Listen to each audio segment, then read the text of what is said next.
You're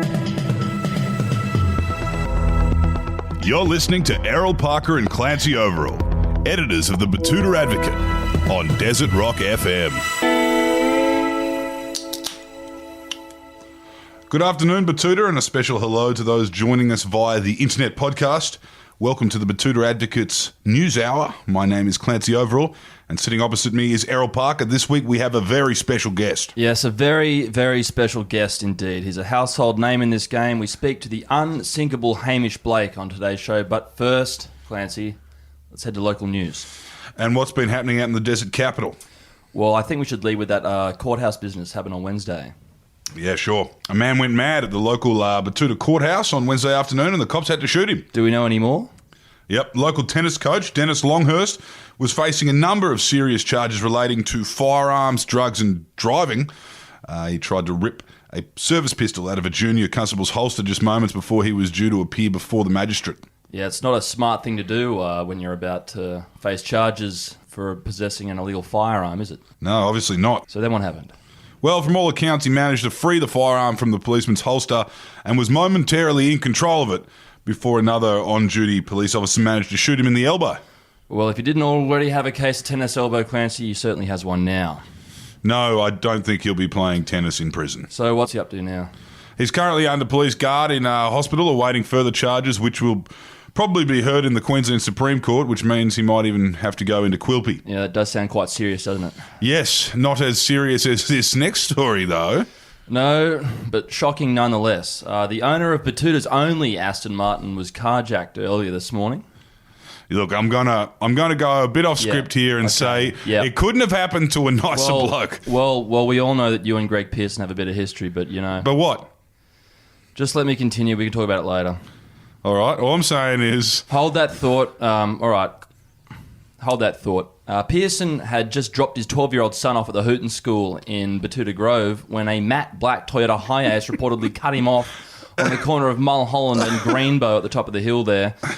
Two masked men leapt from the van and they apparently dragged Greg out of the car. Don't laugh. The police told the media a short time ago that Pearson put up a bit of a struggle, and in that struggle he did have a Phillips head screwdriver thrust into his tummy. Holy shit. It's not that funny. The Diamantina Development Road was closed between Holman Road and Cecil Avenue while the flying doctor landed to take Mr. Pearson to hospital. Oh my God. Oh. He's currently listed as being in a critical but stable position in Royal Adelaide Hospital. Well, all I can say is he's lucky they had balaclavas on. And you know how the saying goes down there in the Houso blocks in the Flight Path district. When they mask up, they're coming for your ride. When they're barefaced, they're coming for your life. Yeah, right on. Well, after the break, we speak to Hamish Blake of Hamish and Andy fame, where he talks about how he got his start in radio to where radio is now, to where it's going, and he also spoke about the time where he put his hand into a mitt full of bullet ants in the Amazonian rainforest. One of the greatest yarns ever told on the Batuta Advocate podcast in recent years, so make sure you're listening, and we'll be right back. Yeah, it's one not to miss. Now you can customise during the winter months your own pair of swimmers from our good friends there at Budgie Smuggler. Thank you. They've been moving a lot of Batuta themed stock for us, and we love working alongside them. So that's budgiesmuggler.com.au. They're also making a move on the UK now. So for all of you listeners over there, I don't know when the hell you'd ever wear them, but they seem to be flying off the shelves just in time for Yacht Week. If you've got a rugby club, a cricket club, a tennis club, a bridge club, get your own custom-themed Budgie Smugglers from Budgie Smugglers. So that's budgiesmuggler.com.au. Anything goes, just don't put the Malaysian flag on it.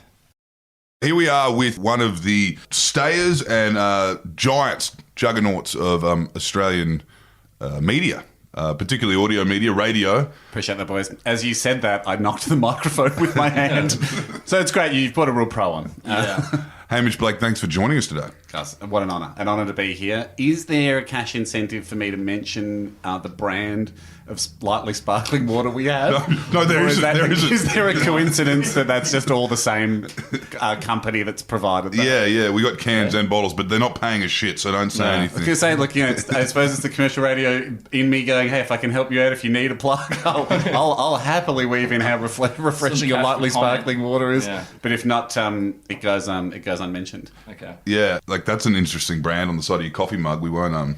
I did this thing where I came from like another suburb. I won't give away the location of the podcasting studio because to casual observers, it looks like we are hiding from the NSA in here. Like it's a bunker within a building. But I was somewhere else before I came here, and I made the mistake of getting a large coffee, which now I feel like I've ordered a pint of Guinness that I'm just sitting on for hours. Yeah. I've got one as well. I got a large, long black, and it's just too much coffee to consume. Yeah, and it's not getting any colder. It's like it's staying the same. It's still roughly 400 degrees Celsius.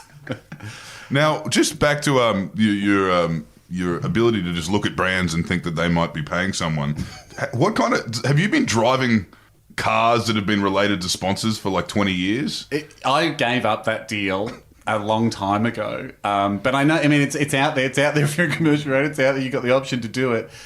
But no, I probably should have been. Now that I'm out of radio and that golden microphone stopped, and now it's very much the balsa wood microphone of podcasting that we operate on. Back in the day, you get people just going, just drive the car and, weave in a mention used to be the deal. I mean, we're talking like early 2000s here. But the thing, in the end, it's just not worth it because you're like, I've got this car that I don't really want to drive. I mean, it's great. It's nice to have a free car. Yeah. I'm just low. I have a low tolerance for hassle. And those deals, I mean, I know this sounds like this is super boring, but every 6 months, they want to catch up and hang out and swap the car over. I'm like, I hate to sound offensive, but it's not worth it for this forced catch up we have to do. And then the guy from the dealership's there and he's like, let's go for lunch. And you feel like, all right, I should because of, like, mate, I'm sorry, I don't want to do this. I'm going to buy a second-hand car and I'll get out of 2 forced lunches a year, and that's a way better deal. It sounds like a real hassle, it does. I mean, now looking back on it, go for lunch and have a car. But at the time, everyone goes, it's a free car, but it's not. You're going to give it back. So it's like, well, it's not like, if you're getting I still feel like I owe them a shout-out. You're getting a Mazda CX-5. You're like, great, that's a $39,000 car. You're rich. You just have to give it back, and it's cost you 2 lunches. Not worth it. So just asking for a mate, how do you get that? I mean, you how would you get that deal? If you could get rid of this brand that's on the table, this brand of beverage, and instead have your Mazda keys on there and casually mention them every podcast. I think you guys are at the stage now where you can flex that muscle. Yeah. And you can get a... Oh, shit, it's my new... You can get a Batuta CX-5. Yeah, it's my new Mitsubishi... Struggling to think of a brand. Four-wheel drive that Henry Rollins has been plugging. Those ones. He's just been having conversations, and if a brand gets involved, a brand gets involved. So if there's any car brands listening, I'm open to... Certainly open. Hashtag not sponsors. Hashtag would love to be. Hashtag influencers. Hashtag desperate to influence, please. So did you guys saw the transition. You were pre... social media and now you're pretty good on socials, but did you ever get the tap on the shoulder and be like, hey mate, you could ramp this up? I think I am good on social. Like, I've just got bored of Twitter. I've left that I mean, I'm sometimes like, oh my god, I've got Twitter. Do you know what I did a few months ago? This changed my life. I'll answer the question and then I'll get deep. We were there. MySpace was touted as a big one for us. We were in when we first started radio, I think this was 2005, they were like, guys, obviously the internet, it's here to stay. We were cautious. The .com crash happened. It's back. And we're like, yeah, we believe it. We're on the internet quite often. We're spending 20 minutes a day on there. Like, yeah, it's big. Like, what can we do on the internet?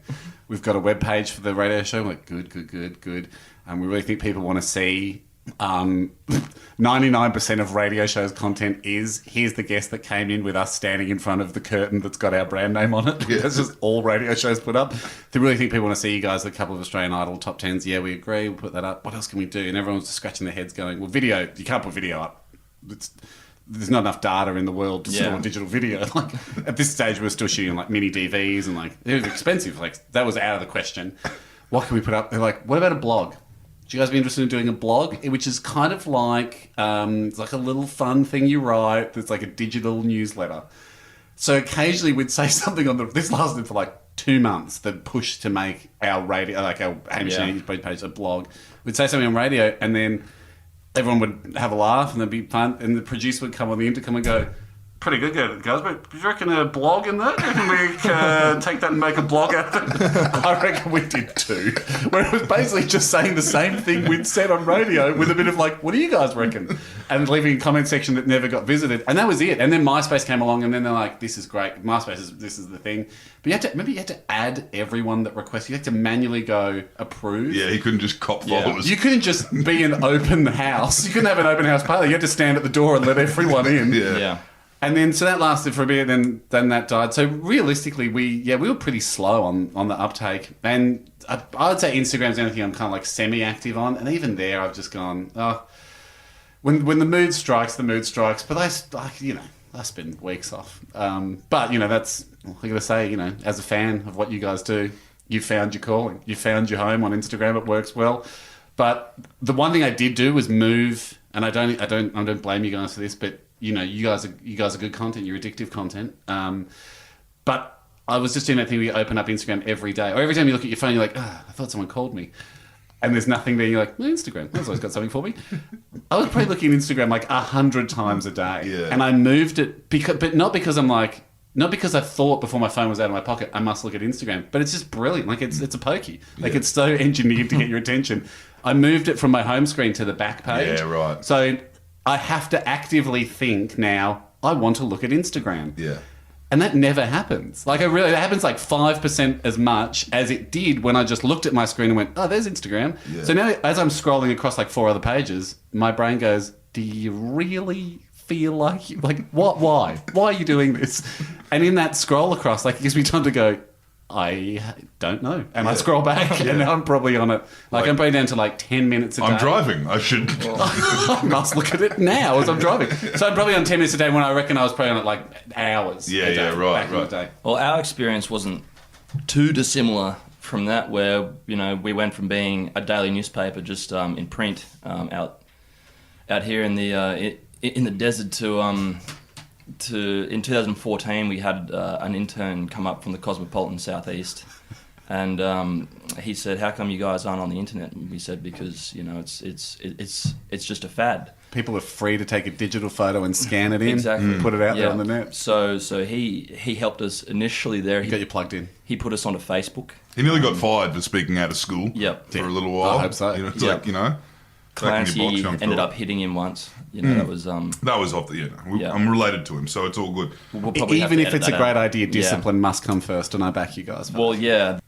our newspaper then started to grow in ways that we weren't really prepared for. Sure. And that's kind of off the back of social media, where I guess towards the latter stages of your days on commercial radio, I guess that helped you as well, to a certain extent. Definitely with Facebook. Actually, we cheated with Facebook, and I'll be the first to say it, because everyone's like, oh my God, you guys got 1 million followers. We're like, you heard it here first. I still don't know if there's a difference between like people just going, I like this page, or like I'm active. I think there is, but like I'm actively a friend with this person. But I think we have 2 million people on Facebook, but we got a massive jump because I think there was someone, and we owe them a massive debt, when Facebook was still in its infancy, like 2009. I think it was 2009, because it was like, they were like, we're going to start a page for you. Are you guys on Facebook? Like, not really interested.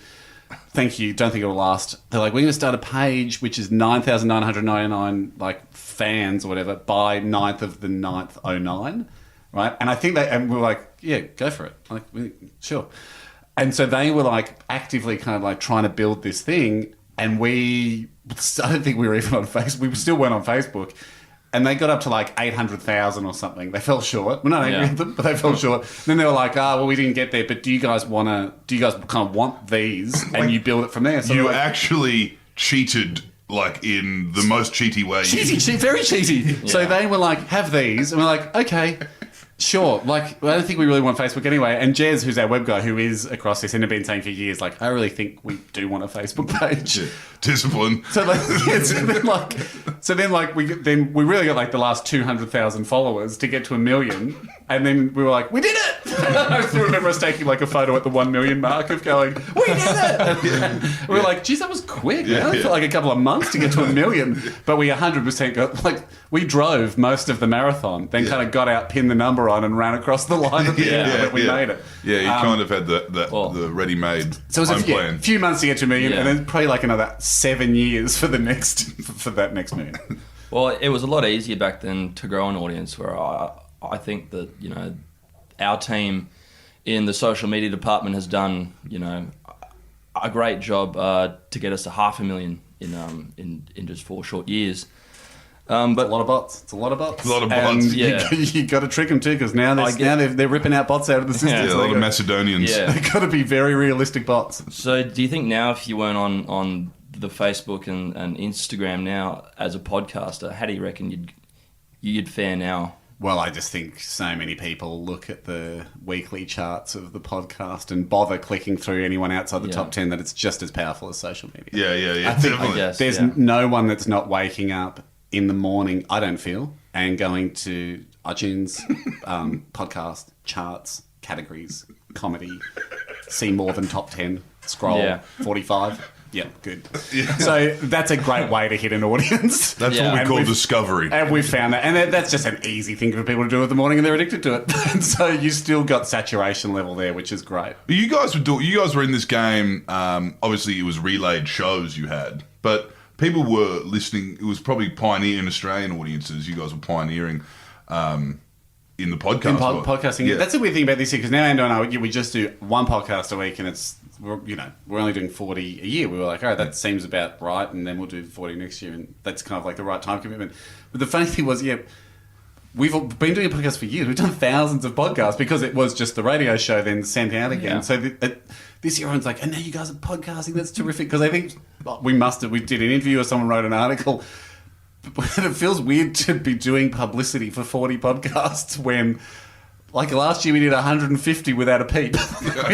we probably sat down and recorded like 3 podcast specific messages, and even then felt like, well, we're really over delivering here for the podcasting audience. It just relays. And now it's sort of a slightly changed game, but it is a lot more fun just doing a podcast. How did you guys realise? And this is a tough one. When you guys would have met each other, you can go into where you met each other, but you both knew that you were arguably the funniest guys in the room, the two of you paired. Yeah. Did that ever happen? No, you just started off at uni. I mean, we were in the same classes, and we were just doing like a lot of management subjects where instinctively we both went, a lot of it was based on speeches in class, like in tutorials. Yeah. You had to do a lot of oral presentations, and I think it just became clear to both of us, like, this Andy guy, he hasn't studied this at all. He's just bullshitting. And likewise for me. And so that was kind of the origin story of going, I sense in you're a man that likes to not study and try and make up for that with an audacious attempt at a high energy, low fact speech. And I like that. I like that about you, because that's my attitude too. And I reckon that was the bonding. It was like, there could be a future in being overconfident and underskilled. So that was when you were doing a degree in commerce and science. Big time. But in saying that about Andy, that probably would have done him quite well in boardrooms and little did we know, meetings up and down, bloody Collins. Stereo Collins Place. I've only been there once. The metropolis of Melbourne. You could get the tram up and down that road for free. You can. There are people that do it non-stop. That blew my mind. It was like going. I've told my kids it's a theme It was like going in to the ABC, where it's just everything's so left and free and social. Like, you can just do whatever you want. And there was some fucking dude there with a sign that he said he would write you a poem for $20. That is pure capitalism, though. In Collins Street. Or Collins Place. That fucking dude, yeah. All right. That blew my mind. I thought you were talking about the ABC where they have... I've asked that guy to write me bum. Really? I hope you didn't spend your money on it. They're underwhelming. And I think after you go back a few times, a little derative of each other. Yeah, If I had to critique it. Right. I feel like this poem's a little bit based on the one you did for me last week. Andy Warhol type thing. He's famous now, I guess. Well, but you're right. No, that would have served Ando well. Little do we know that that's basically what... Like, that is actually the main skill having a economics degree will get you... everyone can do the accounting part of it. It's both, can you stand in a boardroom and trick people for profit is probably the skill he would have turned to had it not just been the behemoth of podcasting. Yeah. So have you guys ever had to have that moment where there's the two of you in the room and you're still the same dudes who met during Management 603 in university? 603 is generous because if I remember correctly, that means your 6th year. I don't think I got past anything that started with a 1 or a 2. Did you? Yeah. And you've ever had people try and say to you things like, "All right, fellas, this is it. You're the new Paul Hogan or something." Oh, right. No, do you know? Or you're the new Roy NHG, or you're the new. Yep. And you guys have then had to call on those 101, 202 skill sets you learn at university and say, what? I mean, yeah, definitely early. I mean, all the time. Early days was we spent the whole time privately going, what the fuck are we doing here? Why are we doing it Channel 7? And then public to those guys going, we've made a great decision, guys. Yeah. You've made the terrific decision with the future, and well done. Well done. Couldn't commend you more. Definitely don't think that you didn't know what you were doing and you've just picked any old guys. You've made an educated decision and we are the right choice. So congratulations. We'll take it from here. We'll solve all your problems. and then not doing that. We did have one time someone from a film company just come and go, one of those weird meetings, which I'm sure you guys have had too, where they're like, we'd love to meet. And you're like, all right. And so then you sit down and then it's one of those, they go, so what have you got? And then you go, oh, sorry, what have you got? I thought this was a meeting where you had something. And they go, well, we're excited to make whatever film is in your head. So what is it? Everyone's got a film in them.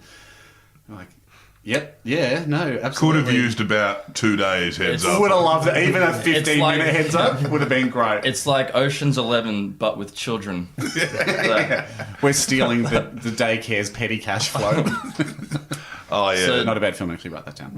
What I think would be of interest to a lot of our listeners, which are directionless young men aged between 24 and 34, how did Hamish and Andy go from getting past pluses in management courses to getting your first start on Fox, wasn't it? It was on Fox FM in Melbourne. In the middle of the night, wasn't it? Middle of the night. Oh, it was called the Almost Tuesday Show because it was on Monday from 10 till midnight. So just as everyone's in that critical phase, you guys know what I'm talking about. Yeah. Between 10 and 12 on a Monday night, getting ready for Tuesday. So we really tried to capture that audience, tap into that feel that we all know so well. Man, honestly, talking to the directionless young man, it was a lot of luck and zero expectation that it would go anywhere. But we just kind of did it because it seemed fun. I don't think it's one of those ones where at the end, now, where you could retrospectively look back and go, oh, well, that seems like you had a plan. But like anyone else, not really. Just falling from one thing to the next, hoping that it wasn't the end. Yeah. That's kind of the algorithm for our career is: does this seem fun? Yes. If you do this, will it slightly increase your chances of getting to do it again? If you do this well, does it slightly increase your chances of getting to do it again? Yes. Yeah. Okay, good luck. Try and do it well. Yeah. And repeat, day after day after day, and kind of just see where it takes you. And I've found that this is the cruel twist of radio in itself. And I've heard a lot of people say that. I've heard successful radio lifers say that. Chrissy Swan, I've heard even Osher to a degree. Yep. It's the cruel twist that the people that end up in, Drive or Breakfast have that attitude, and there's the other lifers who actually are actively trying to get there that don't. Yep, 100%. I think the cruel twist is there is no plan. Yeah. There's no guarantee. Well, not there's no guarantee, but there's just no scientific approach to do it. There's a lot of people that are like, man, how do I get into radio? I'm like, literally the same thing stopping you from getting in radio is what was stopping me. Yeah. Nothing. Yeah. Just start. I'm not saying you can turn up and go to reception and go, I'd like the drive show, please. But that's, we did years on community radio. We went, you don't do years on community radio because they're like, all right, goes, just quietly, guys, in 2007, we can give you the drive show. But it's 2002 now, so you have to do community, and we've got this secret plan mapped out for you. Yeah. You just do it and hope for the best. But so I say that with full acknowledgement of how lucky we got, because like at several sliding door moments along the way, it just happened to fall our way, and that's super lucky. And there's nothing. What was the best call? What do you reckon? Do you have a sliding door moment where you're like, whoa, if we that could have ruined everything? We had someone from Triple J tell us, we want you to do drive. This is just before we started doing drive in Melbourne.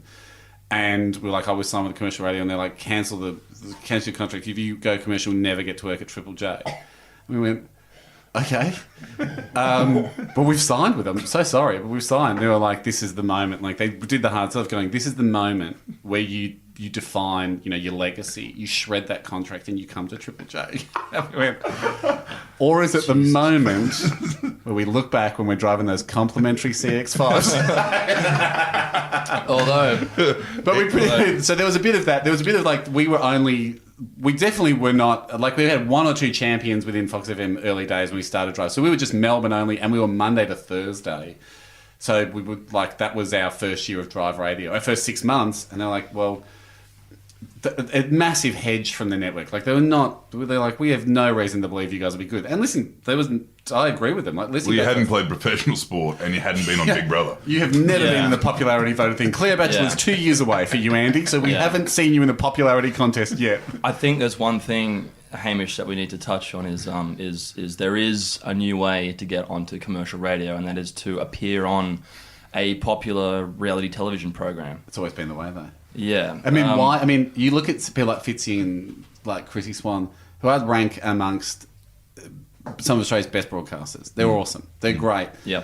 Somehow, isn't this crazy, the world we live in now, where like if you're first generation Big Brother, there's credibility to that. Yeah, for sure. You guys did it when it was a social experiment. We'll accept that. But if you're recent reality, I'm sorry, guys, that's trashy. That is so true. Although, if you could choose, how do you think you would have gone on reality television? Like, say, terrible.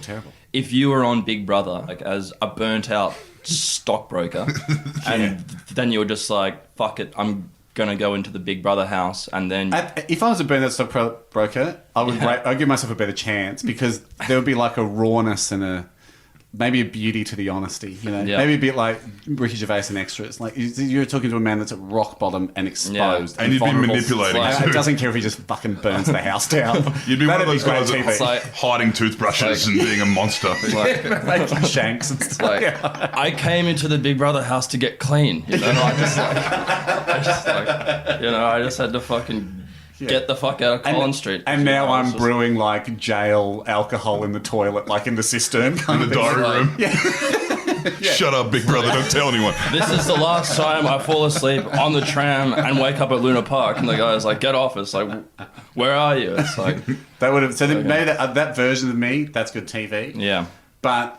Man, I'd be terrible on reality TV. Well, there is that with that. I like Survivor. Like, I'd fucking hate that. So I love Survivor, but I would hate that. So you wouldn't be able, you think, to turn your appearance on social media into a career in commercial radio? No. If you could turn back time. I don't think so. No? No, but here's the other thing.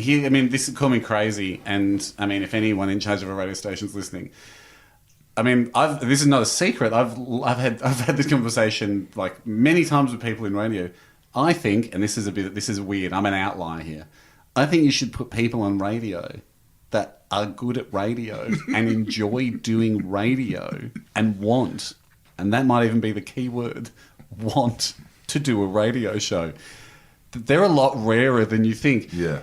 Sometimes you'll find people that have a familiar name to the person listening to radio station, but they don't want to be on radio. They're just a familiar person who likes money. And a lot of people like money. And that's not a terrible thing. Or need something to do. Or need something to do. It's like, I was someone and I like money. And so I could pretend to myself for 1 week that I enjoy this thing called radio and I'm learning about it. That's not actually the same as enjoying radio and wanting to do radio. Like, I would always back 100%, like, people that you have no idea who they are, but actually like doing radio. Yeah. Like, if you're like, all right, here's $1,000, you got to invest it in someone. I'd invest it in the team that are like, we're a bit shit and you don't know who we are, but we love radio versus, hey, we were on something that 1 million people watched last year. Yeah. And we were number 1 rating for a week until Kyle Sandilands waxed his entire body on air, and now we're number 2. Because then that's actually when you're in those steps, that's when you discover if you like radio or not, or if you just like money and the idea of it going well, which is a different thing. So there is another theory I just formulated in my head with that early days Big Brother. Ooh, edgy, your art. Modern day Big Brother, gross. But the thing is... You've got chlamydia.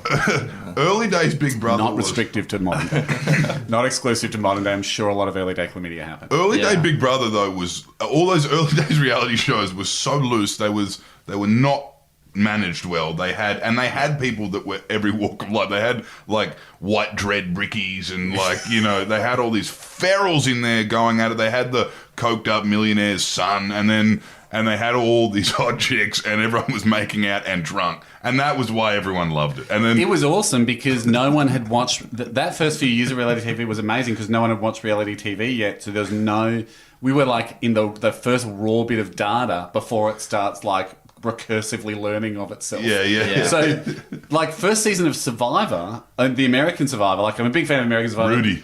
Yeah, Rudy. Man, like Richard Hatch, who won it, right, was just walking around nude just to see if that's the kind of thing you might do on reality TV. And no one had any reference point, and he ended up winning it. And he was a cunt. Like, he was an asshole. Yeah. Times I've gone hard. I realise that's just a little bit of choking on the water in the background there. He was a bit of an asshole. He's a fan of the show, too. So he's probably listening. And if he is, I'm a huge fan of his. But it came down to... I'm a big Survivor fan, right? I've heard Jeff Probst talk about this, right? There was no one knew what this show was. $1 million was huge. No one had done it before. But are you going to kill these people? What's going to happen? He lied. Like, he invented lying on Survivor. Because everyone else treated it like a popularity contest because that's like what it seemed like it should be. Yeah. Like, we'll all get to the end and I would never lie to you guys. Yeah. He got to the end and went, hey... So there was him, and I can't remember her name, but like a lovely... He was against someone else who'd been sweet, kind, honest, all-American to get to the end. It was between the two, and the people who'd been voted out decide who gets $1 million. And he was like, 100%. I lied to you all. I backstabbed you all. It's a game. We're out here to play a game, and that's how I won. I won $1 million, and no one's going to remember you guys. And he was like, how do you guys want to be remembered as the person that like gave it to the popular person or the person that respects the game? Yeah. And unanimously, and then someone else on jury stood up and went, "They're like, I think we should reward Richard. Like, he's been a total snake." And I think that's what the game might be. and Jeff Probst has often talked about the fact that like that moment is like when Richard was given the $1 million because he was a massive asshole and backstabbed everyone. He's like, that was why Survivor became successful. If it had gone to the other girl and it was like just a nice popularity contest where everyone goes camping and has 100 calories a day. Yeah. He's like, it probably wouldn't have made 2 seasons because it's too nice. Yeah. And so that was fascinating because that was just like, no one knows what reality TV is, and we're just kind of figuring this out, and that's why original Big Brother was great. And now everyone's too aware. Well, and also everyone's like essentially just account directors from media companies. And don't you reckon? It's still good TV, but the only people you get on reality TV now are people that think they can beat the reality equation. Like, we all know as viewers what they're doing. They are trying to grind you down until you reveal a side of yourself you didn't want to reveal. Right? Yeah. Like, that's every reality show. And then we can judge it and laugh at it. and people going, okay, I know that's the equation. I think I can beat it. Yeah. And you can't beat it. Because they will keep you up all night. They'll get you hammered. They'll tell you the cameras are off when they're on. They'll find a way. They'll get you. And that's why I can't go on a reality show because you can't beat that system. I love that people think they can beat it, and that's the sport. And that's why we watch. But you can't beat that system. Yeah. It's kind of like if you were allowed to tamper the ball in cricket, just like at will. It's like, it's like no one's tampering the ball, but it's going brr, brr, brr, and totally. It's like, and I love that people still look at all, like, we know, if you watch The Bachelor, like, all the tricks that are being used. And a lot of people still look at it and go, I think I could come across well. Yeah.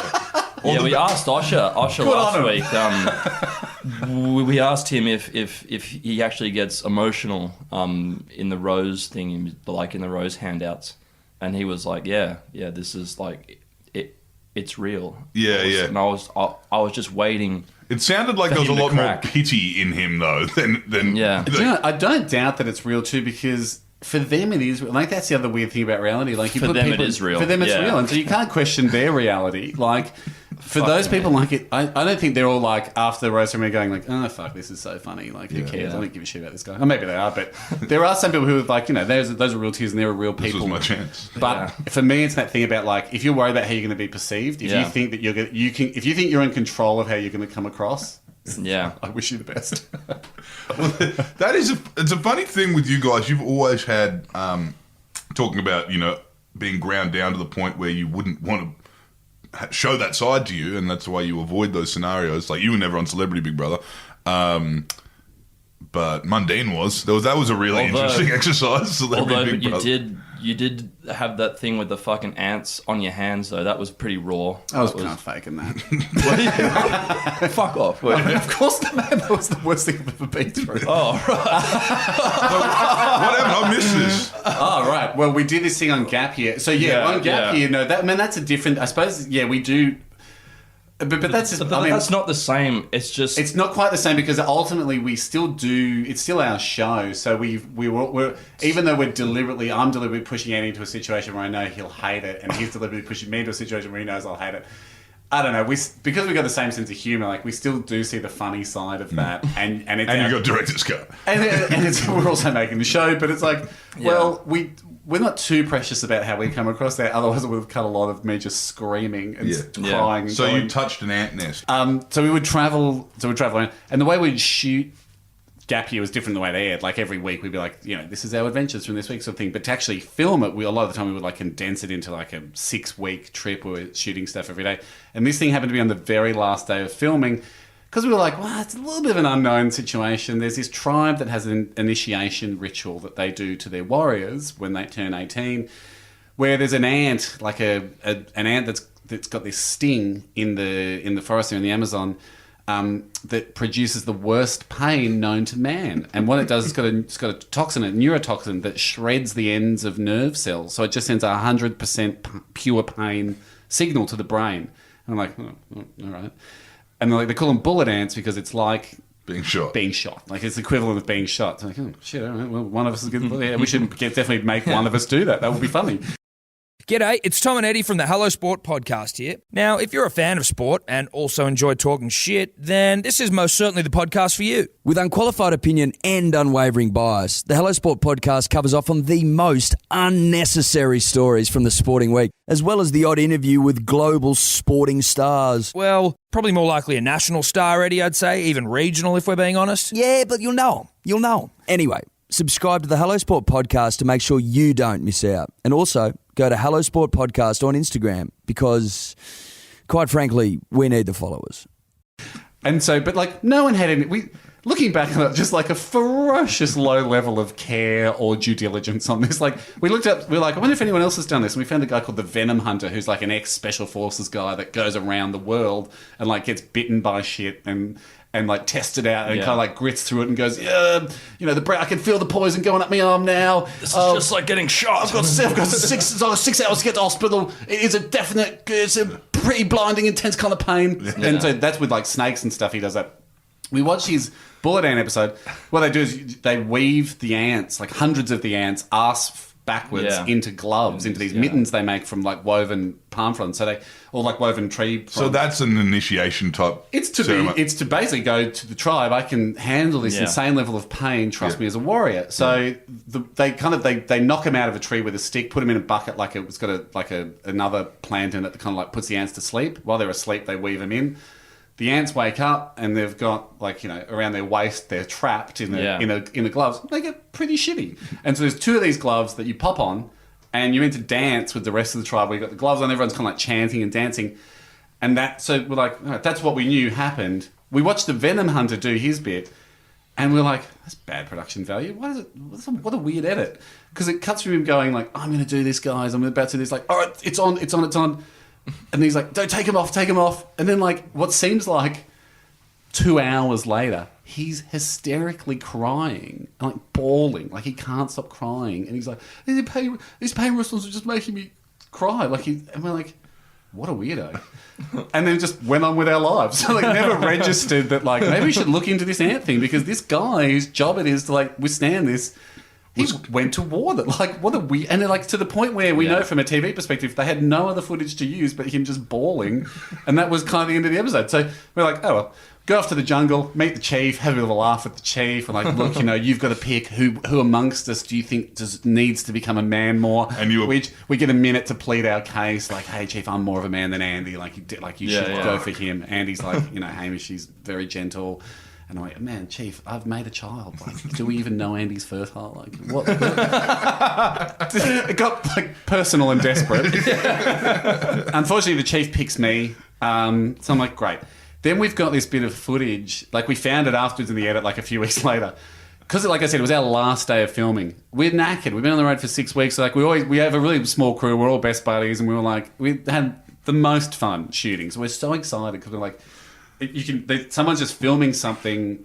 The way it works, like the mic's always feeding to the camera. So even if like someone's off filming a close up of the ants, right, just for the edit, which doesn't need any audio on it, and Anno and I are just chatting. It's got me and Andy going, look, whoever the chief picks, man. What is it? 11:30 now. This is going to take an hour tops. Like he's like, just wait till we're like agreeing like how we're going to shoot this. Like a bit of a gentleman's agreement. Like we've done so much on the road. We've got great stuff. Let's not waste all our day here. Like just as soon as one ant stings, like as soon as you feel one sting, like just take the gloves off and like, ride out that pain. Like we're like, one gunshot's still pretty bad. Like no need to go mental and do 10 minutes in there. Like just get one sting. And then he's like, yeah, totally, man. Like that's enough for this piece. We don't need to go overboard. Like, yeah, great, one sting. And then we're like, man, 11:30 now. Man, we're going to be back at the hotel by 1. This is awesome. Like, that's rare to finish the day early. Yeah. We've already shot something that morning. Like, beers in the pool. Our hotel had a pool, which never happens on Gap Year because we're always in places that are like 50 cents a night. We're like, oh, man, the hotel's got a pool. This is awesome. So we're just so excited. Then the gloves come out. What I didn't know was I thought you would think if I held a bee on you, like, you don't know if it's going to sting or not. Like, you don't... Like, I just assumed you'd feel the ants on you and then... eventually one would sting you. So I put my hands in the gloves. And what actually occurred to me just before I did this was like, the warriors in this community, they look like tough dudes. They wait their whole life. Like, they mentally prepare themselves for their whole life for this moment. For this moment. And everything's riding on it. If you can't become a warrior of the group, you'll be excommunicated, you don't get a wife, you can't start a family, you don't get the blessing of the tribe. You're useless to us. If you can't prove yourself here, your life means nothing. So there's a huge amount riding on for them. Enter the radio guy. Enter the radio guy who's giving himself 3 seconds to suck himself up. Like, this should be fine. put my hands in. So I put my hands in, and immediately I'm like, we've made a huge mistake. Because it's not like you don't wait for one to sting you. Yeah. Suddenly, what I later learned is they have like a sewing machine effect of their stinger. So they start stinging dozens of times a second, and they release a pheromone to everyone else that's like, we're attacking. We're on it. So suddenly, all the ants, hundreds of ants, are stinging. Like, so within seconds, you've been stung thousands of times. It felt like when you put a prawn cracker on your tongue, like that kind of blistering. Like that's what it felt like over my whole hand, and I just suddenly went, just immediately gone. Record scratch, freeze. We've made a huge mistake. And I just went, just get them off, take them off. Because already I was like, oh, this is the pain they must have been talking about. And it hurts. It's like you're being stabbed and it's hot. It's like you're being stabbed maybe with a hot knife. And at that stage, I thought that was the pain. So I was like, shh. So it was enough pain where you could be like, shit. No. Like if someone snapped a mousetrap on your hand. Yeah. Like, fuck, take that off. A lot of pain, but enough to be coherent that you would like to be out of this. Then it really starts to hit. Like, then the poison, like, does its thing. And I can't even describe it. It's like, it is so much, it's so much pain that you're miles away from being able to grab a word or a thought or a sentence. Your brain is bright white pain. You can't think. Holy fuck. You just can't, you can't go, I'm in pain. You have no chance of putting together a sentence. It was like, if you've ever accidentally touched a barbecue or a hot plate, you know, if you do that, you're like, oh shit. Like, you really jag your hand back super quick, and you're like, is that going to blister? And you're a bit worried about it. Yeah. It's that pain with both your hands on the hot plate, front and back, and you can't take them off. Like, it's like if you put your hands on the barbecue that's been heating up for 2 hours, at the same time as someone's just whacking it with hammers, because you're starting to like get dead hands and dead arms, and it feels like you're just being smashed with hammers and everything's broken. I mean, now when they're like, yeah, it's the worst pain you can feel. So you're like, oh right, that means if I can think of something, it's worse than that. So your brain's just like, immediately it's too much to handle. So the only two kind of like messages your body's sending you is like, you can't handle this. But at the same time, the logical part, like way in a distance, the logical part of your brain's going, but you have to. Yeah. Because it's happening. I don't know how else to say it to you, man. It's happening. And you can't make it stop because you did it already. It's in you. So your brain's like, but that can't be true. That can't be true. And it's then your got brain's that like when you've hit your crotch and you get that bing, ding, and then you go, we're on here. Like, there's nothing I can do now. Yes, it's in. It's done. It's done, and you can't undo it. Like, the only option available to you is time travel. And so your brain's like, damn, it's got to be another way. So, I was just shrieking. Like, it wasn't funny. Like, in the edit. Like, what we ended up putting on air, Tim, who's another buddy of ours that, like, Tim's sort of in charge of the final cut, he was like, man, it was like watching a mate get waterboarded. It was like, this is interesting, but I don't like this. So we kind of pared it back a little bit, because it was really just a man shrieking for his life and screaming and like rolling around in the dust and just panicking. How long did it go for? Right, so that was 11 o'clock, 11:30, whatever it was. It was then 2 hours by boat back into Manaus to get to a hospital. I was in hospital till 3, 4 in the morning, the next morning, because they put me on morphine and antihistamines, because then my hands blew up. And I just didn't want to leave hospital. Like, even morphine wasn't really doing enough. And they were like, oh, you've been here for a while, like, you might have to go home. I was like, I can't ever leave. What if the pain comes back? I was broken. Also, like, in that moment, I also realised, like, torture 100% would work. Who wouldn't it work on? Yeah. Like, put one of those ant gloves on you, like I'll tell you where the goal, I'll tell you where it's buried. Like, I was like, fuck. Of course. And then also my wife was about to give birth. And I was like, look, honey, this is nothing. I hear these stories about childbirth, and no doubt it will be painful. But everyone's telling me I just went through the worst pain. I said, look, I didn't make that big a mistake. I went, this was pretty bad. I assumed childbirth would be worse. I know we're sort of tossing around the idea of an epidural. I'd take that. I'd take those drugs. If you're in anywhere near this level of pain, I don't know what I'll be able to do about that. So, she's still on the epidural. We put it in that day, and she's had one for life. That's that just sounds. Did you have trouble regaining motor skills? And so we went back. We flew back the next day, and I just had just dick fingers, like massive. You went back to shoot? No, we flew back home. Like, we were like, all right, we're all finished, and just my hands were just like purple and bruised, and they were just like my wedding ring was, the wedding, like my wedding ring now fits comfortably around my finger, and my fingers were like twice the diameter. Right. I almost cut my finger off with my wedding ring. They're just massive. Then I went to a doctor and got him checked out in Australia, expecting him to be like, this is huge, I can't believe you've done this. You've got this poison in you. This, we might want to study you. And he was like, oh, nah. So, probably the biggest danger is the ants might have been dirty. Like, they might have had dirty stingers, so like you might get an infection from the jungle, but like if the ants had literally like dirty asses, like it's in and out. Yeah, they can still get you. So they gave me some antibiotics for that, and then I was like, but for a year after that, if my hands got hot, like if the joints expanded or whatever, I would feel like a 1% echo of that. Like it was like there was still something in there. Fuck. But anyway, 6 good minutes of TV for Channel 9. Now, Hamish, one thing I want to kind of say is, what I want to bring up is, you were very lucky in your career, both of you guys, in that you didn't have to have a take on anything. You guys could just be commentators. And like nowadays, I feel like anyone who's trying to get to where Hamish and Andy were need to also have stripes as a bit of a political kind of beast. And I just think you guys never did it. We got no take. Yeah, and it's good. We got no take. People don't ask that of you, and you shouldn't have a take. We got some very, very small takes on a few things, but it's very much a take it or leave it take. Yeah. So glad we never had to make a ferocious point. And it's probably why we didn't do breakfast radio, because we were like, I don't think we're going to fire. We don't want to fire people up about stuff. Yeah. I don't think it's within us to fire people up about stuff. Yeah. Really lucky we dodged that one. Thank God. Do you think that'll come later in your career though, as you get a bit older and a bit more as an independent for Xenophon? Yeah.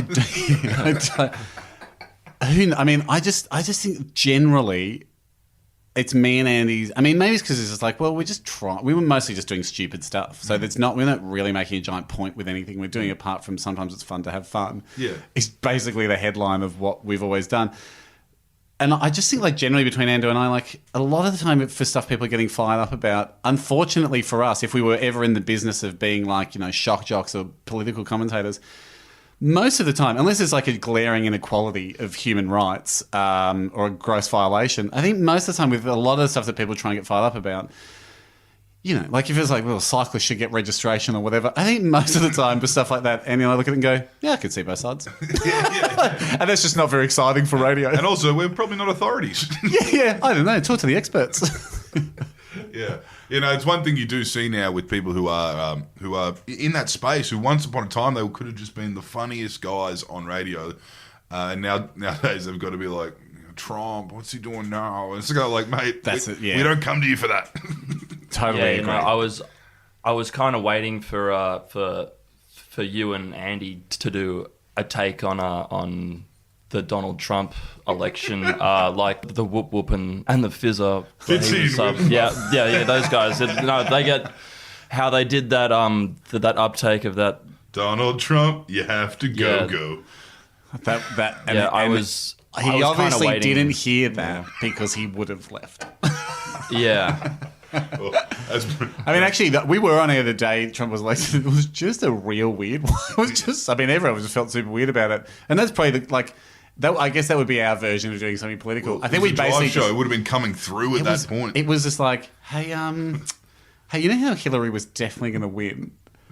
She might not. It was basically where we were up to at 4 o'clock in the afternoon. And I think we put on Facebook to go like, hey, if you're in America, like hit us up and we can talk to you. Like we can call you if you give us your details. So we spoke to Americans for the whole show. It was basically, I guess, the people in America that would download our podcast were probably more Democrat leaning. Yeah. Just a bunch of people in California devastated and thinking about building a bunker. Is what we jam-packed 4 to 6 p.m. with that day. Yeah, well, we were watching it in the pub in Batuta, and they and you could definitely tell once he won Florida. Oh yeah, that was it. There was a lot of whooping and hollering out in the Maranoa, which was only one of 2 electorates that voted no in Maranoa in Queensland. We tend to say no to everything, including change. Change in general. But at least it was a no thanks, no doubt. yeah. Still close-minded, but polite. Kindly, no. Well, there was a bit of NIMBYism too, because there was the only place that did indeed sort of vote yes in the Maranoa was Batuta. But that's good. It was our Trump Day. I guess was the day of the postal vote. It was the postal vote being revealed, or the day you had to post it? The day we had to post it. Yeah. It was, damn government making us play by the rules and use their post boxes in this optional vote. What's on the works for you guys? You've been in films. Have you got any more of them coming up? That Kiwi one you did, Two Little Boys, was good fun. Yeah, the short answer is not at the moment. Sorry, I just had a flash of usually when people get asked that's the bit where they tell you their exciting film news. Yeah. But for me, it's like, no, great question. No. Actually, I can't even, this just sounds like I'm trying to be cryptic, but there's a chance I might be a very, very small part of an animated film coming up. Possibly 2, maybe as many as 3 lines in an upcoming film. I had to sign an NDA to even be considered for the role. So all I can say is it's with someone and it might happen, which is not exciting news and probably not going to have a direct impact on the bottom line there from a promotional perspective of people going to see that film if and when it does happen. But Rove voiced one line as a crab in Finding Nemo. I'm not here to start throwing haymakers. Let's be clear on that. He voiced it for the Australian version. I believe that was territory specific. Holy shit! Fuck me. Sorry, guys. What I'm talking about Yeah. is an all English-speaking regions role. North America. Yeah, I think Some I know parts what this of is. Europe. Oh yeah, I think Australia. West Indies, New some parts. Zealand, some international hotels in China. That kind of stuff we're talking. Okay? Yeah. Okay. Sorry, So, Rove. all- Sorry, Rove. That was cute, Rove. Yeah. Go get your Nemo contract and you show me the words that say all English-speaking territories. Or is it just Asia-Pacific? Because it deeply will change how much I respect the part. It's also not one of those promotions. Sometimes they'll come to you. Recently, I had one for Baby Boss when they're like, "Hey, it's Linda here from Paramount Publicity. Love, do you want to do a role in Baby Boss? You're the security guard at the airport. It'd just be for Australia.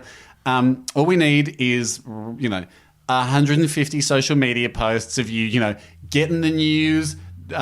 Recording it, so excited, like at home. So 25 days to go till release. So excited that Baby Boss is coming out. Just stuff like that. Go to premiere. 3,000 posts from the red carpet. Host the red carpet for us. That's all we would ask for. Of course, there's no money in it, but you do get to be 2 lines in Baby Boss. Like often that stuff will come up. Have you? This is again, I must stress.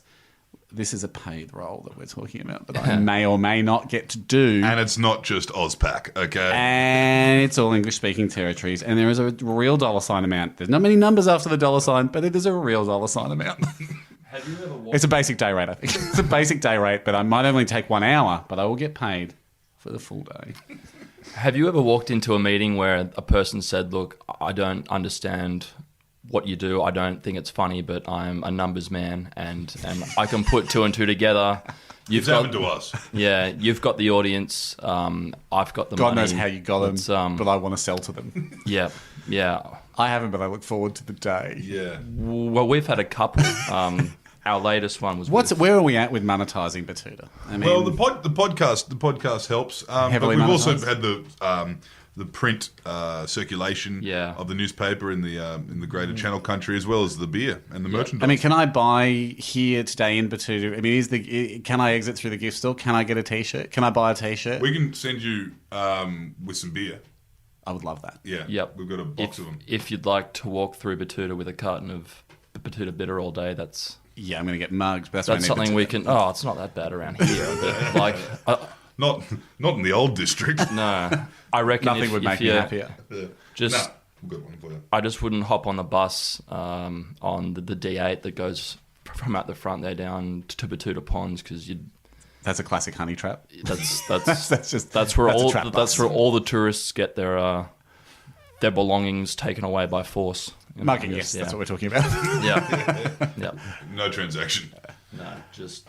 Yeah, no, we've got all that, and actually we might wrap there. But thank you for joining us today. I think I'm still processing the fact that I used the C word for Richard Hatch. I mean, it was a fairly big move for him. Well, also I'm processing that I opened with the C I think you tricked me into doing that because I don't think we're going to use that opener, and then we retook it because you used the C bomb.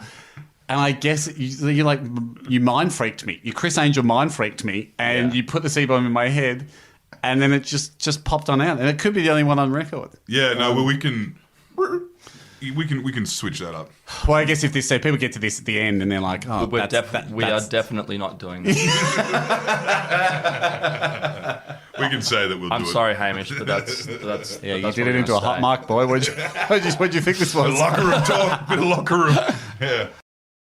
Yeah. No, well, thanks for joining us. Obviously, a pioneer of Australian radio and podcasting, as we learned. You've actually done like 1 million podcasts. We've done so many. We just started Hundreds of thousands. talking about it this year. I would say we've probably done 2,000 or 3,000 podcasts. All right. Collectively over the years. Almost every day of work you've had over the last. From about 5 years. 2006 or 7, yeah. So we would probably do, at 10 a years. guess, like 200 shows a year. Yeah, right. So a couple of what's that? 2,000. But we took a lot of weeks off too. So I actually might dip that to 1,500.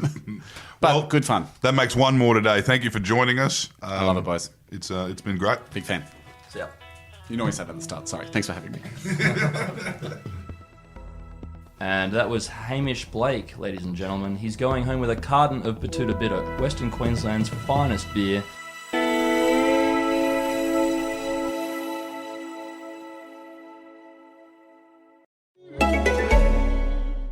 here's a podcast that can help you get on track and grow your business with some handy tips from the experts. The Business Growth Podcast, a series inspired by ANZ's work with the Australian Centre for Business Growth at the University of South Australia. Featuring some of the world's most successful entrepreneurs and business owners like James Tynan, CEO of StartMate, David Worth, co-founder of Go Natural, Jodie Oster of Uber Eats, and more. Download the Business Growth Podcast series today to start building a growth plan that's right for your business.